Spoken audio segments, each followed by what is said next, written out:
Bonjour, c'est Grégory Turpin. J'espère que tu vas bien.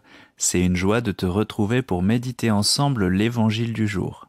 Si tu as une Bible, je t'invite à l'ouvrir et à découvrir le texte de l'Évangile de Luc au chapitre 11, versets 27 et 28.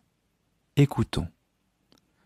Une femme éleva la voix au milieu de la foule pour lui dire « Heureuse la mère qui t'a porté en elle et dont les seins t'ont nourri. » Alors Jésus lui déclara « Heureux plutôt ceux qui écoutent la parole de Dieu et qui la gardent. » C'est un acte d'admiration que pose cette femme qui écoute Jésus.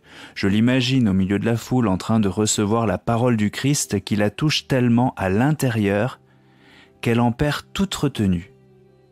Elle est toute tremblante, bouleversée par l'amour qui transparaît en Jésus et qu'elle reçoit pour elle.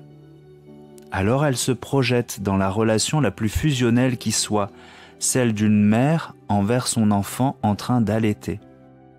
Effectivement, Marie a eu le bonheur de porter en elle et de nourrir à son sein l'enfant Jésus, qui est l'amour incarné.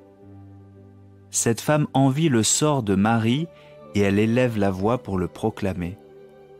Elle aimerait être au plus près de Jésus.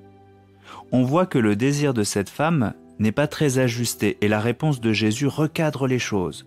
Heureux plutôt ceux qui écoutent la parole de Dieu et qui la gardent. Le vrai bonheur, ce n'est pas dans cette proximité charnelle avec Jésus, il est d'être tout proche de Dieu parce qu'on a foi en sa parole. Dans l'Évangile, quand on dit « heureux ceux qui », par exemple, on dit qu'il s'agit d'une béatitude. La femme proclame une béatitude sur Marie, mais elle ne le fait pas pour la bonne raison. Elle a raison de bénir Marie. D'ailleurs, Élisabeth aussi avait béni sa cousine Marie. En Luc, chapitre 1, verset 24, elle s'écrie « Tu es bénie entre toutes les femmes et le fruit de ton sein est béni ». Mais en fait, cette béatitude peut aussi s'adresser à chacun d'entre nous. C'est ce que répond Jésus. Nous sommes tous appelés à écouter et garder la parole de Dieu. C'est là qu'est le vrai bonheur. Ce que je trouve très intéressant, c'est qu'en disant ça, Jésus repositionne le commentaire de la femme qui l'a interrompu, mais il lui donne raison d'une certaine manière. La mère de Jésus est bien celle qui, par excellence, a écouté la parole de Dieu et l'a gardée. Elle a répondu au message de l'ange « Je suis la servante du Seigneur, qu'il me soit fait selon ta parole ». C'est dans l'Évangile de Luc au chapitre 1, verset 38. Elle a eu foi en Dieu et ainsi elle a été choisie pour porter le Verbe, autrement dit Jésus, qui est la parole vivante du Père. Jésus nous dit aujourd'hui, vous pouvez accueillir la parole du Père et la garder dans votre cœur.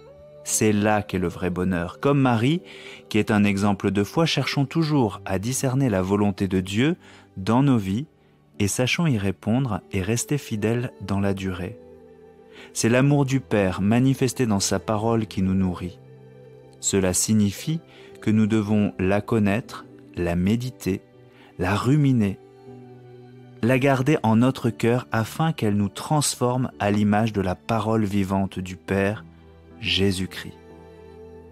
Merci pour ton attention. N'hésite pas à commenter ou à déposer une intention de prière. Je te souhaite une excellente journée.